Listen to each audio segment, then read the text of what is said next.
மரண இருளின் தேசத்திலே குடியிருக்கிறவர்கள் மேலே வெளிச்சம் பிரகாசித்தது. வெளிச்சம் என்று சொல்லும் பொழுது வெளிச்சத்தை ஆராய்ந்த விஞ்ஞானிகள் சொல்லுகிறார்கள், வெளிச்சத்துக்குள்ளே அநேக நிறங்கள் உண்டு என்று சொல்லி. ஆங்கிலத்திலே ஸ்பெக்ட்ரம் என்று சொல்லுவார்கள். வேற வேற நிறங்கள், நிற மாலைகள் உண்டு. அதே போல அதற்கு வேற வேற வேவ் லென்த்தும் இருக்கின்றது. வெளிச்சம் என்கின்றது ஒரு சாதாரண விஷயம் அல்ல. அதுல வெவ்வேறு நிறங்கள் இருக்கின்றது, வெவ்வேறு வேவ் லென்த்ஸ் இருக்கின்றது. ஆனால் இருள் என்பது ஆராய்ச்சி செய்ய முடியாத ஒரு காரியமா இருக்கின்றது. ஏனென்றால் இருள் என்பது அதுக்கு ஒரு பதார்த்தம் இல்லை, அது ஒரு சப்ஸ்டன்ஸ் இல்லை. இருள் என்பது என்ன என்று சொன்னால் வெளிச்சம் இன்மையே இருளாக இருக்கின்றது. வெளிச்சம் எங்கே இல்லாமல் இருக்கிறதோ அதுதான் இருளாக இருக்கிறதே ஒழிய அந்த இருளுக்கு ஒரு பதார்த்தம் இல்லை. இந்த நாளிலும் வேதம் சொல்லுகிறது, இயேசு கிறிஸ்து எங்களுக்காக வந்த பெரிய வெளிச்சம், இருளிலே நடந்த எங்களுக்காக வந்த பெரிய வெளிச்சம். மரண இருளிலே இருந்த எங்களுக்கு அவர் உதித்த வெளிச்சமாக எங்கள் மேலே பிரகாசித்த வெளிச்சம். அப்ப எப்படி ஒரு வெளிச்சத்திலே அநேக நிறங்கள் இருக்கிறதோ இந்த உலகத்திலே அநேக காரியங்கள் இருக்கின்றது. நம்பிக்கை இருக்கிறது, சந்தோஷம் இருக்கிறது, களிகூறுதல் இருக்கிறது, சமாதானம் இருக்கின்றது, துதி இருக்கின்றது, அமைதி இருக்கின்றது. இப்படி அநேக காரியங்கள் இருக்கின்றது, வெளிச்சத்தின் காரியங்கள் இருக்கின்றது. ஆனால் அந்த வெளிச்சத்தின் காரியங்கள் இல்லாத தன்மை தான் இருளாக இருக்கின்றது. நம்பிக்கையற்ற தன்மை இருளாக இருக்கின்றது. சந்தோஷம் இல்லாத காரியங்கள் இருளாக இருக்கின்றது. எங்கெல்லாம் கிருபையும் இரக்கமும் சமாதானமும் அமைதியும் இல்லாமல் இருக்கிறதோ அந்த இடங்கள் எல்லாம் இருளின் இடங்களாக இருக்கிறது. ஏனென்றால் வெளிச்சம் இல்லாததுதான் இருளாக இருக்கின்றது. இந்த நாளிலும் நாங்கள் கிறிஸ்துமஸை கொண்டாடுவதற்காக இந்த நாளிலே சந்தோஷமாக குடும்பத்தோடு வந்திருக்கின்றோம். சபை என்கின்ற கிறிஸ்து தந்த பெரிய குடும்பத்தோடு இன்றைய நாளிலே சந்தோஷமாக கிறிஸ்துவை கொண்டாடுகின்றோம். ஆனால் இந்த நாளிலும் கூட அநேக ஜனங்கள் இருளிலே இருக்கின்றார்கள். அநேக ஜனங்கள் நம்பிக்கையற்று இருக்கின்றார்கள், சந்தோஷத்தை இழந்து இருக்கின்றார்கள், சமாதானத்தை இழந்து இருக்கின்றார்கள். ஆனால் அவர்களுக்காக உதித்த வெளிச்சம் தான் இயேசு கிறிஸ்து என்று வேதம் சொல்கிறது. இன்றைய நாளில் நாங்கள் பார்க்க போகிற காரியம் இருளில் உதித்த ஒளி. ஆமாம், அந்த இருளில் உதித்த ஒளி வேறு யாரும் அல்ல, இயேசுவே அந்த இருளில் உதித்த ஒளி. ஆமாம், தேவன் இந்த உலகத்துக்கு மனித ரூபத்திலே ஒளியாக வருவதற்கு காரணம் உண்டு. ஏனென்றால் இந்த உலகத்திலே இருள் வந்தபடினாலதான். அந்த இருளை நீக்கணும் என்று சொன்னால் வெளிச்சம் பெற வேண்டும். பாவத்தின் நிமித்தம், நம்பிக்கையற்ற நிமித்தம், அன்பு செய்து மனிதர்கள் உதவாமல் கைவிட்டதின் நிமித்தம் ஜனங்கள் மத்தியிலே ஒரு இருள் இருந்தது. அந்த இருளை போக்குவதற்காகவே இயேசு வந்தார்.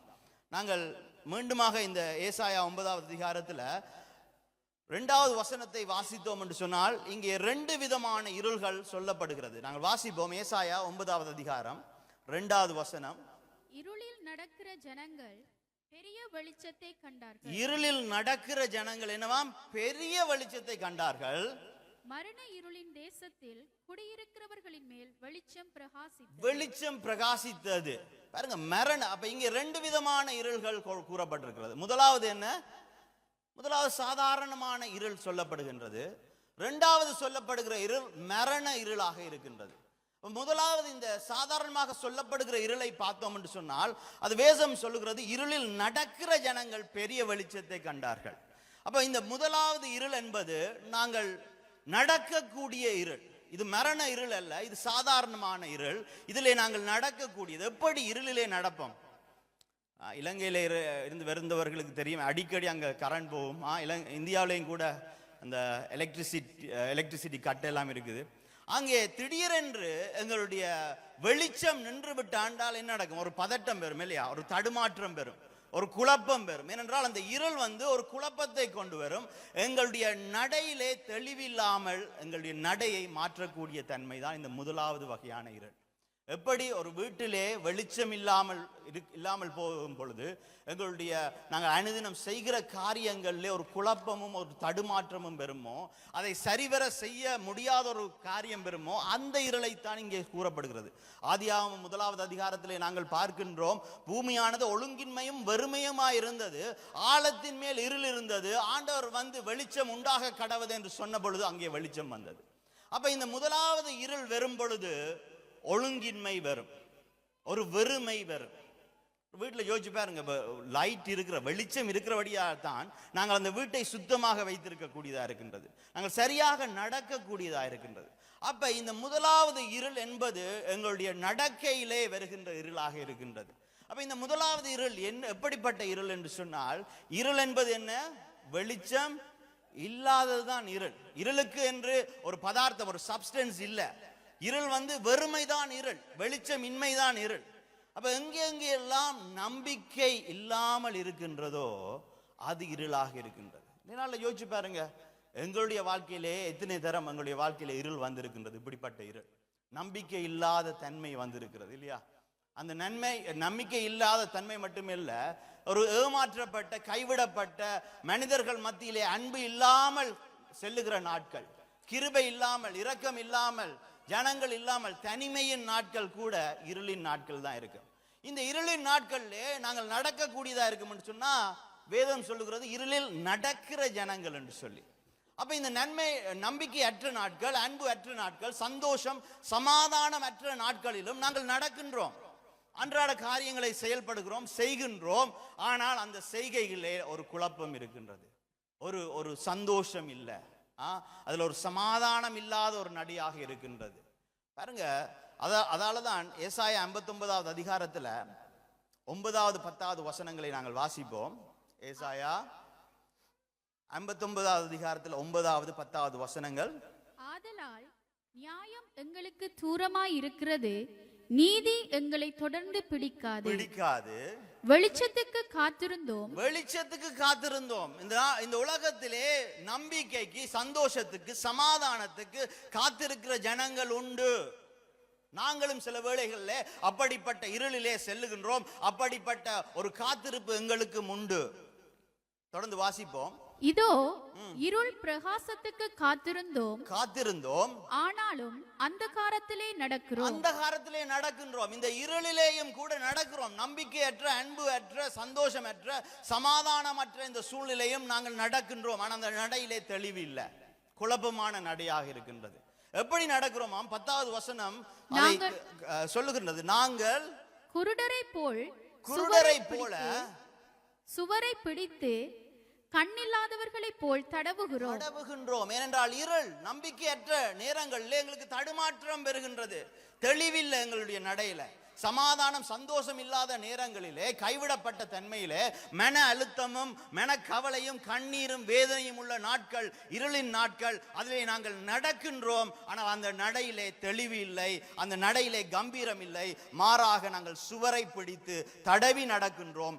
இரவில் இடறுகிறது போல பட்ட பகலிலும் இடறுகின்றோம். செத்தவர்களைப் போல பாலிடங்களில் இருக்கிறோம் என்று வேதம் சொல்கிறது. இன்றைய நாளிலும் இந்த உலகத்திலே மெய்யான ஒளியாகிய இயேசு வருவதற்கு முன்பாக நம்பிக்கையற்ற, அன்பு அற்ற சூழ்நிலைகள் இருந்தது, சமாதானமற்ற சூழ்நிலைகள் இருந்தது. இன்றைய நாளிலும் இயேசு கிறிஸ்து என்ற மெய்யான ஒளி இந்த உலகத்துக்கு வந்த பின்பாகவும் அந்த ஒளியை காணாமல் இப்பொழுதும் கூட நம்பிக்கையற்று, அன்பிழந்து, சமாதானமின்றி ஜனங்கள் வாழ்ந்து கொண்டிருக்கின்றார்கள்.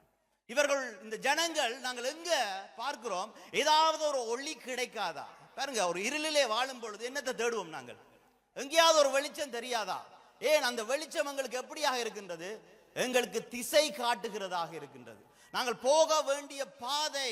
இப்ப பாத்தீங்கன்னா கடல்ல கடலோரமாக வெளிச்ச வீடுகள் வைத்திருப்பார்கள் இல்லையா? அந்த லைட் ஹவுசஸ் என்னத்துக்காக வச்சிருப்பாங்க?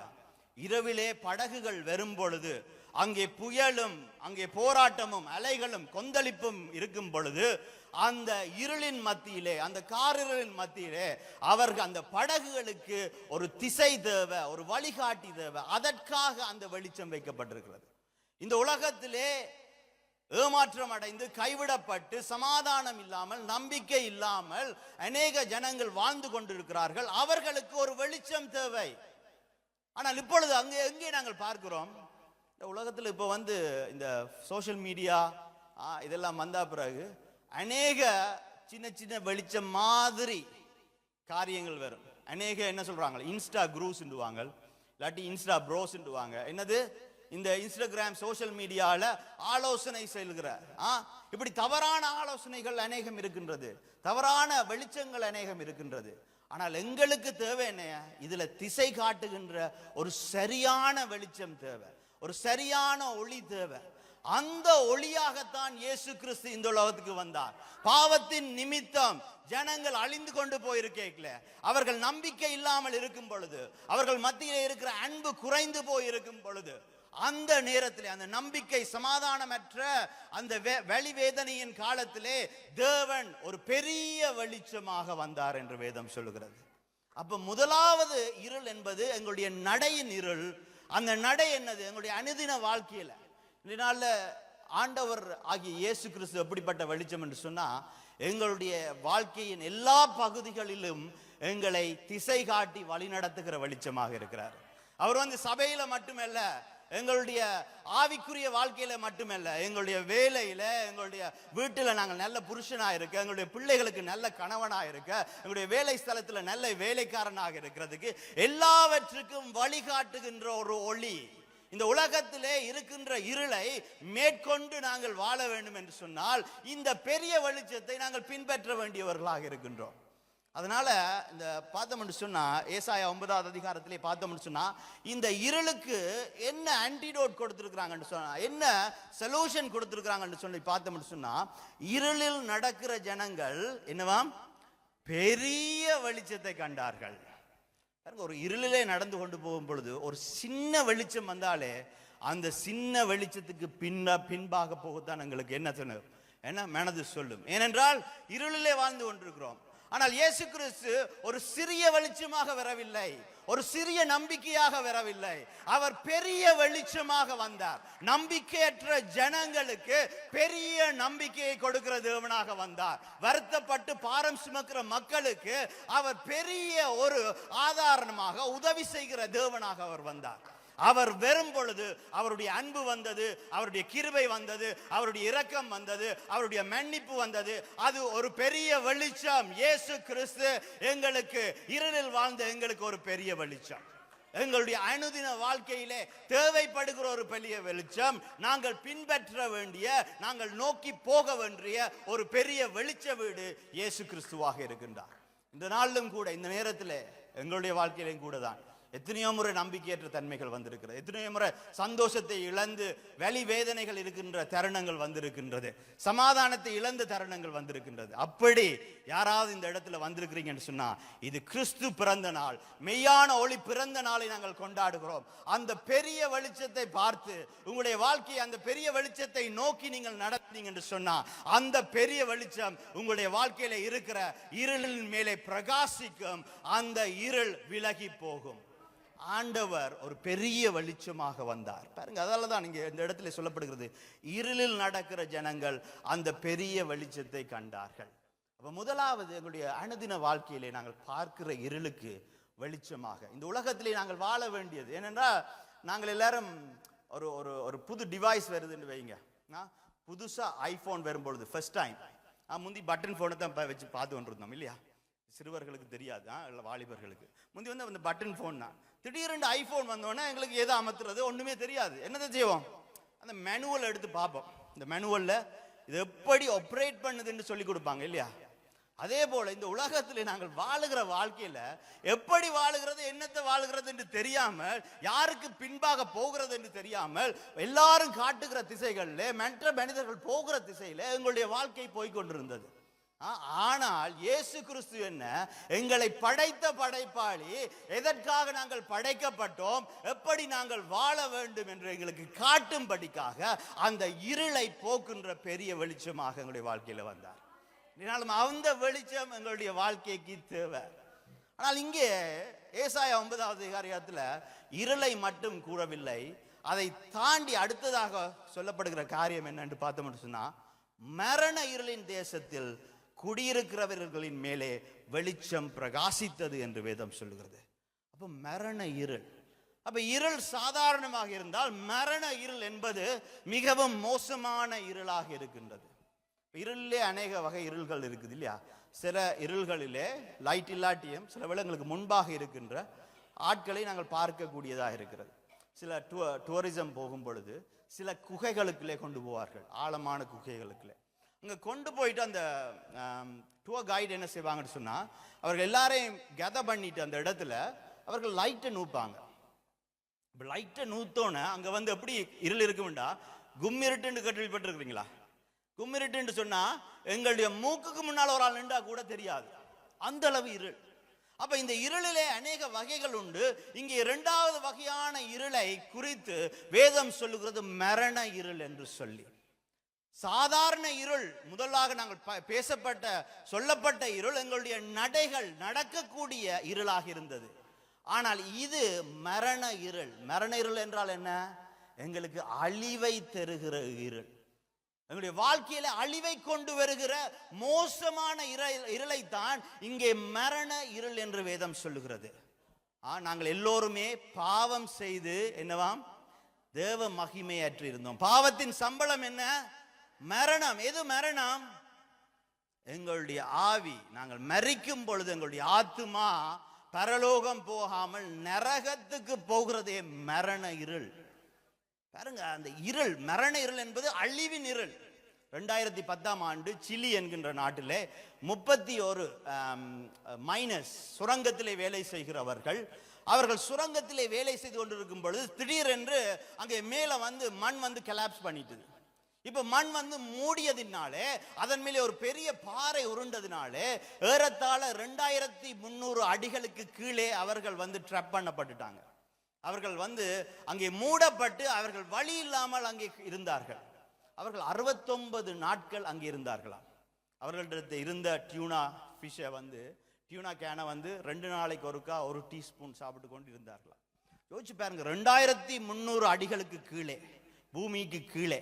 ஏனென்றால் இந்த மரண இருள் எப்படிப்பட்ட இருள் என்றால் எங்களை புதைத்து போடுகிற இருளாக இருக்கின்றது.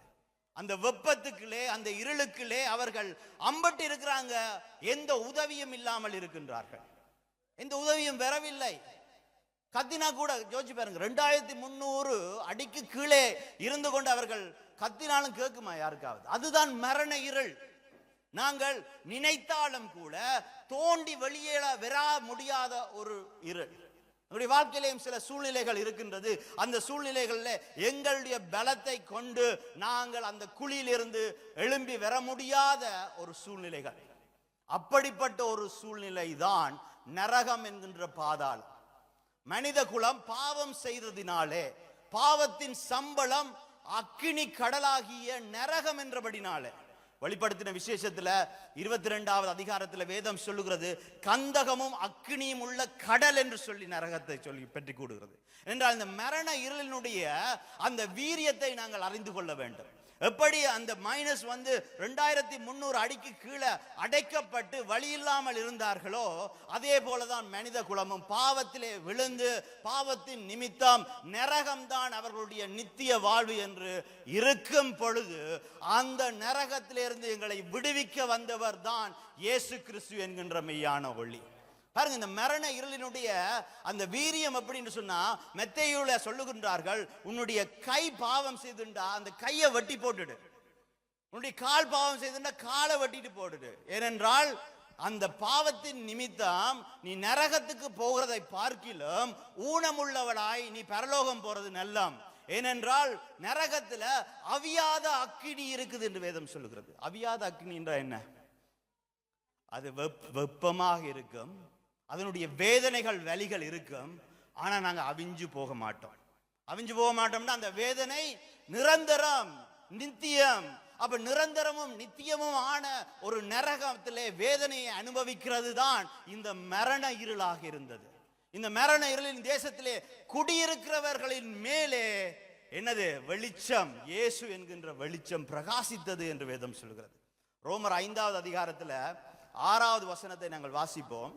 அன்றியும் நாம் பலனற்றவர்களாய் இருக்கும் போதே, நாங்கள் பலனற்றவர்களாய் இருக்கும் பொழுதே, குறித்த காலத்தில் கிறிஸ்து அக்கிரமக்காரருக்காக மரித்தார். குறித்த காலத்திலே இயேசு கிறிஸ்து இந்த உலகத்துக்கு வந்து அக்கிரமக்காரர்களாகிய எங்களுக்கு, இருதயத்தை தொட்டு சொல்லுங்க, நாங்க நல்லவங்களா?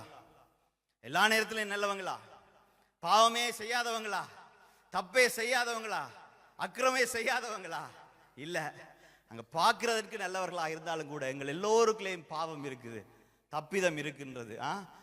என்னதான் கிறிஸ்துமஸுக்கு நாங்கள் அழகாக நாங்கள் உடுப்பு உடுத்தி இந்த இடத்துல சிரித்து கொண்டு வந்திருந்தாலும் கூட அந்த அழுக்கு உள்ளே இருதயத்தில் இருக்கத்தான் செய்து. அந்த அழுக்கின் நிமித்தம் அந்த குழியில இருந்து எங்களால் வெளியால வர முடியாது. இந்த மரண இருளில் இருந்து எங்களால் வர முடியாது. அதற்கான பலம் எங்களிடத்தில் இல்லை என்று வேதம் சொல்லுகிறது. அன்றியும் நாங்கள் பலனற்றவர்களாக, என்னது, நாங்கள் பாவம் செய்து தப்பிதம் செய்து தோண்டிய குழியிலே இப்ப புதைந்து இருக்கின்றோம், மரணத்தின் இருளுக்குள்ளே இருக்கின்றோம். இதிலிருந்து வெளியிலே வருவதற்கான அந்த பலன் எங்களிடத்துல இல்லை. மனித குலமாகிய எங்களிடத்துல இருக்கவில்லை. நாங்கள் பலனற்றவர்களாக அந்த இடத்துல இருக்கும் பொழுது இயேசு கிறிஸ்து எங்களுக்காக இந்த உலகத்திலே அடிமையின் ரூபமாக மனித ரூபம் எடுத்து வெளிச்சமாக வந்து பிறந்தார். 69 நாட்கள் அந்த சிலியன் மைனஸ் வந்து அங்க இருக்கிறார்கள், அட்டப்பட்டு இருக்கிறார்கள். இருக்கிறத சாப்பிட்டு யோசிச்சு பாருங்க. இந்த மூக்குக்கு முன்னால் இருக்கிறவரை கூட என்னது தெரியாத இருட்டு, வெப்பமாக இருந்திருக்கும், ஒரு பதட்டமாக இருக்கு. எப்படிப்பட்ட சூழ்நிலை. திடீரென்று சத்தம் கேட்கின்றது. திடீரென்று பார்த்தா மேலே இருக்கிற கல்லை துளைச்சு கொண்டு ஒரு ட்ரில் பிட் வருது. ட்ரில் பிட்னு சொல்லும்போது நாங்கள் சொல்ற சின்ன ட்ரில் பிட் இல்லை, அவர்கள் என்ன ஏத்த குடைகிறதற்கு பாவிக்கிற அது துளைச்சு கொண்டு விரைக்கல. அது அந்த அந்த கல்லை ஓட்டை போட்டு கொண்டு வரும்பொழுது ஒரு வெளிச்சம் வந்திருக்கும் பாருங்க. அந்த வெளிச்சம் எவ்வளவு ஒரு சந்தோஷத்தை கொண்டு வந்திருக்கும் அவர்களுக்கு. 69 நாட்கள் அந்த மரண இருளிலே இருந்தவர்களுக்கு ஒரு நம்பிக்கை வந்தது, ஒரு வெளிச்சமாக வந்தது.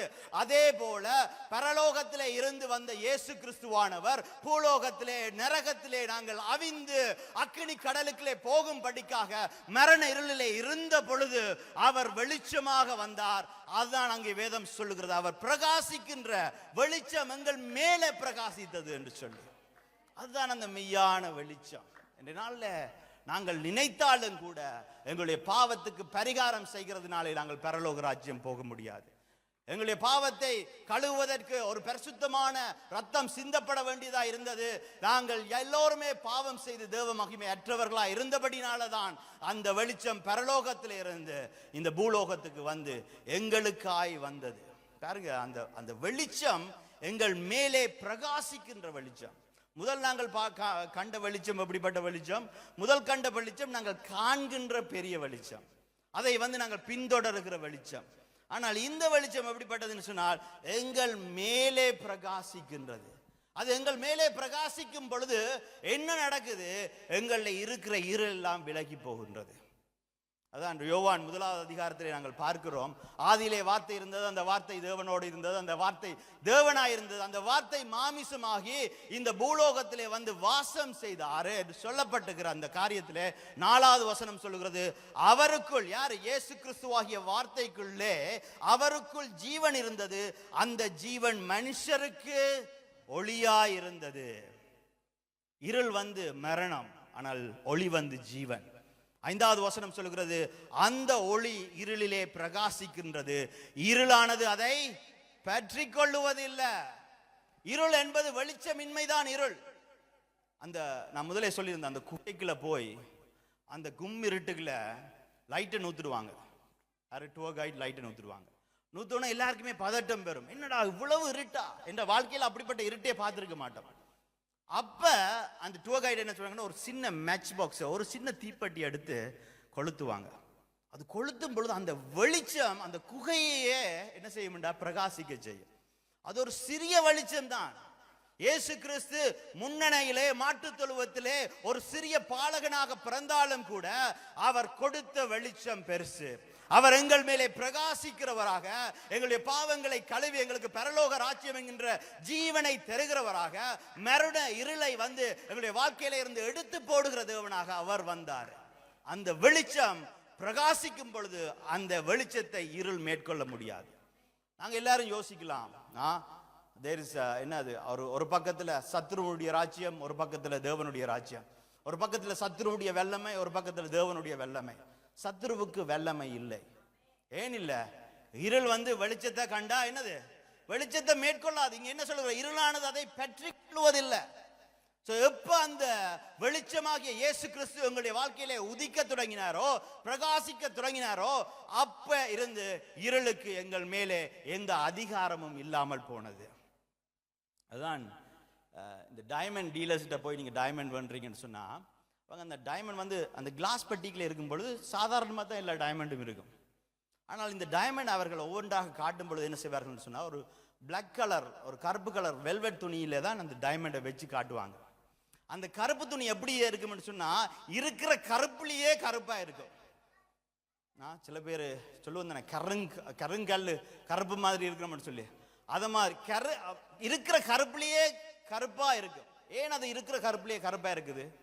ஏன்னா அதுக்கு மேலே வைக்கிற அந்த டைமண்ட் வந்து பிரகாசிக்கிற பிரகாசம் வந்து அந்த இருளிலே எண்ணம் அதனுடைய பிரகாசம், எண்ணம் வந்து அதனுடைய வீரியம் வந்து எண்ணம் வந்து என்னது ஒரு ஒரு பியூட்டிஃபுல்லா வெளிப்படும். அதே போலதான் எங்களுடைய வாழ்க்கையில எப்படிப்பட்ட இருள் இருக்கின்றதோ, எப்படிப்பட்ட மரண இருள் இருக்கின்றதோ, அந்த இருளிலே இயேசு கிறிஸ்து வரும் பொழுது அந்த பிரகாசம் பிரகாசிக்கும் பொழுது இருள் வந்து அந்த வெளிச்சத்தை பற்றி கொள்வதில்லை. நானே வெளிச்சம் என்று சொன்ன தேவன், அவரே மெய்யான ஒளியாக இந்த உலகத்துக்கு எங்களை இந்த இருளிலிருந்து, மரண இருளிலிருந்து மீட்டுக்கொள்ள வந்தார். அந்த இயேசு கிறிஸ்துவை பற்றி சொல்லப்படுகிற இந்த வசனமானது மத்தேயு 4வது அதிகாரத்தில் 15, 16, 17வது வசனங்களில் சொல்லப்படுகிறது. வாசிப்போம். இருளில் இருக்கும் ஜனங்கள் பெரிய வெளிச்சத்தை கண்டார்கள். மரண இருளின் திசையில் இருக்கிறவர்களுக்கு வெளிச்சம் உதித்ததென்று ஏசாயா தீர்க்கதரிசியினால் உரைக்கப்பட்டது நிறைவேறும்படி ஏசாயா தீர்க்கதரிசி நாங்கள் முதலாவது வாசித்த வசனம் இயேசு கிறிஸ்து பிறப்பதற்கு 800 ஆண்டுகளுக்கு முன்பாகவே எழுதப்பட்ட வசனம். அந்த எழுதப்பட்ட வசனத்தை நிறைவேற்றுகிறதற்காக இயேசு இந்த உலகத்திலே வந்தார். அது நிறைவேறும்படியாக இப்படி நடந்தது என்று வேதம் சொல்கிறது. சொல்லிவிட்டு 17வது வசனம் என்ன சொல்கிறது? அது முதல் இயேசு மனம் திரும்புங்கள் பரலோக ராஜ்யம் சமீபித்து இருக்கிறது என்று பிரசங்கம் பண்ண தொடங்கினார். மனம் திரும்புங்கள் என்று பிரசங்கம் பண்ண தொடங்கினார். பாருங்க, இந்த உலகத்துக்கு வெளிச்சமாக வந்த இயேசு கிறிஸ்து, அந்த வெளிச்சத்தை நாங்கள் பின்பற்றும் பொழுதுதான் அந்த வெளிச்சம் எங்கள் மேலே பிரகாசிக்கின்றது. ஒரு வெளிச்சம் இருக்குதுன்னு சொல்லிவிட்டு நாங்கள் அந்த வெளிச்சத்தை விட்டு விலகி போனோம் என்று சொன்னால் அந்த வெளிச்சம் எங்கள் மேலே பிரகாசிக்காது. எங்களுடைய வாழ்க்கையிலே நம்பிக்கையற்ற தன்மை, சமாதானம் இல்லாத தன்மை, வெளிச்சம் சந்தோஷம் இல்லாத தன்மை இருந்தா நாங்கள் முதலாவது இருளிலே வாழுகிறவர்கள் பின்பற்ற வேண்டியது அந்த பெரிய வெளிச்சம், நாங்கள் காண்கின்ற பெரிய வெளிச்சமாகிய இயேசு கிறிஸ்து. அவரை பின்பற்றும் பொழுது அந்த வெளிச்சம் எங்கள் மேல் பிரகாசிக்கிற வெளிச்சமாக இருந்து எங்களுடைய மரண இருளாகிய பாதாளத்தின் வாழ்க்கையில இருந்து எங்களை மீட்டெடுக்கிறதாக இருக்கின்றது. ஆனால் நாங்கள் தான் மனம் திரும்பி செல்ல வேண்டும். பாருங்க, கப்பல்கள் எல்லாம் கடலிலே கொந்தளிச்சு கொண்டிருக்கின்றது. அந்த கொந்தளிப்பு, அலையின் கொந்தளிப்பிலே அந்த மலையிலே வந்து அது எங்க போவதென்று தெரியாமல் இருக்கும் பொழுது ஒரு பெரிய வெளிச்சம் பெறும் பொழுது நாங்கள் என்ன செய்யணும்? அந்த பெரிய வெளிச்சத்தை நோக்கி போக வேண்டும் இல்லையா? அந்த பெரிய வெளிச்சத்தை நோக்கி போகும் பொழுதுதான் எங்களுக்கு அந்த பாதை வருகின்றது. அதனால இயேசு கிறிஸ்து ஒரு ஒளியாக வந்தாரு, வெளிச்சமாக வந்தாரு. நம்பிக்கையற்ற ஜனங்களுக்கு நம்பிக்கை கொடுக்கின்ற ஒரு வெளிச்சமாக வந்தாரு. சந்தோஷத்தை கொடுக்கின்ற, சமாதானத்தை கொடுக்கின்ற ஒரு தேவனாக வந்தாரு. வந்தவர் சொல்லுகிறாரு, மனம் திரும்புங்கள், நீங்கள் போகிற வழி எங்க?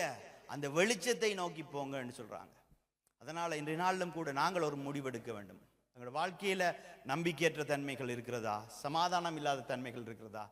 எங்களுக்கு அந்த பெரிய வெளிச்சம் தேவை. அதையும் தாண்டி பரலோக ராஜ்யத்துக்கு நாங்கள் செல்ல வேண்டும் என்று சொன்னால் நாங்கள் எங்களுடைய நித்தியத்துக்கும் பட்கடிப்போடு அங்கே தீயின் கடலாகிய நரகத்திலே இல்லாமல் நாங்கள் பரலோகத்திலே தேவனோடு ஒரு வாழ்க்கை வாழ வேண்டும் என்று சொன்னால், அந்த மரண இருளில் இருந்து நாங்கள் வெளிக்கிட வேண்டும் என்று சொன்னால் அந்த மெய்யான ஒளி எங்கள் மேலே பிரகாசிக்க வேண்டும். அதற்கு நாங்கள் மனம் திரும்பி நாங்கள் இயேசுவிடத்தில் எங்களை ஒப்புக் கொடுக்க வேண்டியவர்களாக இருக்கிறோம். இந்த கிறிஸ்துமஸ் தினம் அந்த மெய்யான ஒளி இந்த உலகத்துக்கு வந்ததை சந்தோஷமாய் எடுத்து கூறுகிற நாள். இந்த சந்தோஷமான எடுத்து கூறுகிற நாள்ல நாங்கள் என்ன வருத்தப்பட்டு பாரம் சுமந்து இந்த இடத்துல வந்திருந்தாலும் கூட, என்னென்ன காரியங்களிலே கவலைப்பட்டு மன அழுத்தத்தோடு ஏமாற்றப்பட்டு கைவிடப்பட்டவர்களா இந்த இடத்துல வந்தாலும் கூட, அந்த இயேசு என்கின்ற ஒளியை நாங்கள் பற்றி கொள்ளும் பொழுது, அந்த இயேசு என்கின்ற ஒளியை நாங்கள் பின்னாலே செல்லும் பொழுது, இந்த உலகத்திலே நாங்கள் நடக்கிற நடைக்கு வெளிச்சமாக மட்டுமல்ல, இந்த உலகத்திலே நாங்கள் வாழ்ந்த நாட்கள் முடிந்து போகும் பொழுது நாங்கள் பரலோக ராஜ்யத்திலே நித்தியத்துக்கும் வெளிச்சத்துக்குள்ளே இருக்கும்படிக்கான ஒரு மெய்யான ஒளியாகத்தான் இயேசு எங்களுக்கு வந்திருக்கின்றார். ஸோ நாங்கள் கண்களை மூடி இந்த நாளிலும் கூட நாங்கள் ஒப்பு கொடுத்து நாங்கள் ஜெபிப்போம். எங்களுடைய இருளின் சூழ்நிலைகள், இன்றைய நாள் எங்களுடைய வாழ்க்கையில் என்னென்ன இருளின் சூழ்நிலைகள், என்னென்ன நம்பிக்கையற்ற தன்மைகள், என்னென்ன சந்தோஷமற்ற தன்மைகள் இருக்கின்றதோ அவைகள் எல்லாவற்றையும் நாங்கள் சிந்தித்து பார்ப்போம். அந்த இருளை விளக்கும்படிக்காக ஒரு பெரிய வெளிச்சமாக இயேசு கிறிஸ்து இன்றைய நாளும் இந்த பூலோகத்துக்கு வந்தார். மனித குலத்தைக்கு வழிகாட்டுகின்ற பெரிய வெளிச்சமாக, என்னை பின்தொடருங்கள் என்று சொல்லும்படிக்காக, மனம் திரும்புங்கள் என்று சொல்லக்கூடியதான ஒரு பெரிய வெளிச்சமாக வந்தார். இன்றைய நாளிலும் எங்களுடைய வாழ்க்கையில் இருக்கிற அந்த சமாதானமற்ற தன்மை, நம்பிக்கையற்ற தன்மை, அந்த வலி வேதனை, கண்ணீர் விடுகிற நாட்கள் விலகி போக வேண்டும் என்று சொன்னால் நாங்கள் எங்களுடைய இருதயத்திலே சொல்ல வேண்டிய காரியம், ஆண்டவரே நீரே வெளிச்சம் என்று சொன்னீங்க, அந்த வெளிச்சம் என்னுடைய வாழ்க்கையில வருவதாக, அந்த வெளிச்சம் என்னுடைய சூழ்நிலையிலே வருவதாக. ஆண்டவரே என்னுடைய சூழ்நிலையில இருக்கிற இருளை விலகி போடும்படிக்காக வேதம் சொல்லுகிறது, இருள் வெளிச்சத்தை பெற்றுவதில்லை என்று சொல்லி. ஆண்டவரே அந்த வெளிச்சம் என்னுடைய வாழ்க்கையிலே தேவை என்று நீங்க சொல்லும் பொழுது இயேசு கிறிஸ்துவானவர் உங்களுடைய வாழ்க்கையிலே வருகிற தேவனாயிருக்கின்றார். வேதம் சொல்லுகிறது, நாங்கள் விசுவாசத்தினாலே கிருபையினாலே விசுவாசத்தை கொண்டு ரட்சிக்கப்பட்டோம் என்று சொல்லி. இலவசமாக இந்த வெளிச்சம் வந்திருக்கிறது. இது இலவசமாக கொடுக்கப்பட்ட வெளிச்சம். நாங்கள் செய்ய வேண்டியதெல்லாம், இயேசுவே என்னுடைய வாழ்க்கையில வாரும், நீரே என்னுடைய மெய்யான மீட்பர், என்னுடைய பாவங்களிலிருந்து என்னை ரட்சியும். மரண இருள் நாளும் யாருக்குமே தெரியாது மரணம் எப்பொழுது எங்களுக்கு நேரிடும் என்று சொல்லி. ஆனால் இந்த மரணம் நேரிடும் பொழுது நாங்கள் எங்கே செல்லுவோம் என்கின்ற கேள்வி எல்லோருக்கும் இருக்க வேண்டிய ஒரு கேள்வி. இந்த மரண இருளினுடைய வீரியம் எப்படிப்பட்டது என்பது எல்லோரும் நாங்கள் அறிந்திருக்க வேண்டிய காரியம். அவியாத அக்கினி, எரிந்து கொண்டிருக்கிற கடல், சந்தோஷமும் சமாதானமும் இல்லாத இடம்தான் நரகம். ஆனால் களி கூறி துதிபாடி சந்தோஷத்தோடு சமாதானத்தோடு கிறிஸ்துவோடு கொண்டாடுகிற இடம்தான் பரலோகம். இதனாலே நான் பரலோகம் செல்ல வேண்டுமா, இல்லாவிட்டால் நரகம் செல்ல வேண்டுமா? இந்த மரண இருள் விலக வேண்டும் என்று சொன்னால் இயேசு கிறிஸ்து என்கின்ற ஒளி என் மேலே உதிக்க வேண்டும். அதற்கு நான் மனம் திரும்ப வேண்டும் என்று சொல்லி ஒப்பு கொடுத்து நாங்கள் ஜெபிக்கும் பொழுது, இயேசுவே என்னுடைய வாழ்க்கையில வந்து என்னுடைய பாவங்களை மன்னியும் என்று சொல்லும் பொழுது, நாங்கள் செய்த தப்பிதங்கள், நாங்கள் செய்த அட்டகாசங்கள், நாங்கள் தெரிந்தே செய்த பாவங்கள், நாங்கள் அசிங்கமாய் செய்த காரியங்கள் எல்லாவற்றையும் அவர் மன்னித்து எங்களை ஏற்றுக்கொள்ளுகிறவராயிருக்கின்றார். அந்த வெளிச்சம் பெறும்பொழுது எங்களிடத்தில் இருக்கிற இருள், பாவங்கள், தப்பிதங்கள், அக்கிரமங்கள் எல்லாம் விலகி போகின்றது. அவருடைய நீதி எங்கள் மேலே உதிக்கின்றது. அந்த நீதியின் சூரியன் எங்கள் மேலே உதிக்க வேண்டும் அப்பா. எங்களுடைய வாழ்க்கையிலே வாருங்கள் என்று நாள் நீங்கள் யார் யாரெல்லாம் உங்களுடைய இருதயத்திலே சொல்லுகிறீர்களோ, இதோ உங்களுடைய வாழ்க்கையிலே ஒரு பெரிய வெளிச்சம் வந்திருக்கிறது, ஒரு பிரகாசம் உதிக்கின்றது. இனி நீங்கள் இருளிலே வாழுவதில்லை, மரண இருள் இனி உங்களை ஆட்கொள்ளுவதில்லை. நீங்கள் வெளிச்சத்தின் பிள்ளைகள், நீங்கள் தேவனுடைய பிள்ளைகள். ஆண்டவரே நன்றி என்று சொல்லுகிறோம். இந்த நாளுக்காய் நன்றி. இந்த கிறிஸ்துமஸ் தினத்திலே நாங்கள் இந்த இடத்திலே வந்து கிறிஸ்து எங்களுக்காய் செய்த காரியங்களுக்கு ஆண்டவரே கொண்டாடி உம்மை துதிக்க தந்த நேரத்துக்காய் நாங்கள் நன்றி என்று சொல்லுகிறோம் அப்பா. இதனாலும் யார் யாரெல்லாம் அவர்களுடைய இருள் நீங்கும்படிக்காக இயேசு அவர்களுடைய வாழ்க்கையிலே வர வேண்டும் என்று சொன்னார்களோ, அவர்களுடைய வாழ்க்கையிலே நீங்க வந்து விட்டீர்கள், இருளை விலக்கி விட்டீங்கப்பா. அதற்காய் நாங்கள் நன்றி என்று சொல்லுகிறோம். தொடர்ந்தும் எங்களை வழி நடத்துங்க. உம்முடைய நாமம் அற்புதம் என்று சொல்லப்படுகிறதப்பா. அந்த அற்புதமானவருடைய நாமம் எங்களுடைய வாழ்க்கையில அற்புதங்களை நிகழ்த்தட்டும். இன்றைய நாளிலும் யார் யாரெல்லாம் தேவைகளோடு வந்தார்களோ, யார் யாரெல்லாம் அடைக்கப்பட்ட கதவுகளோடு ஏமாற்றத்தோடு தகப்பனே ராஜா வந்தார்களோ, அவர்களுடைய வாழ்க்கையிலே ஒரு அதிசயம், ஒரு அற்புதம் நிகழட்டும் என்று நாங்கள் ஒப்பு கொடுக்கிறோம். நன்றி என்று சொல்லுகிறோம் இயேசுவின் நாமத்தினாலே. ஆமேன். இன்றைய நாளும்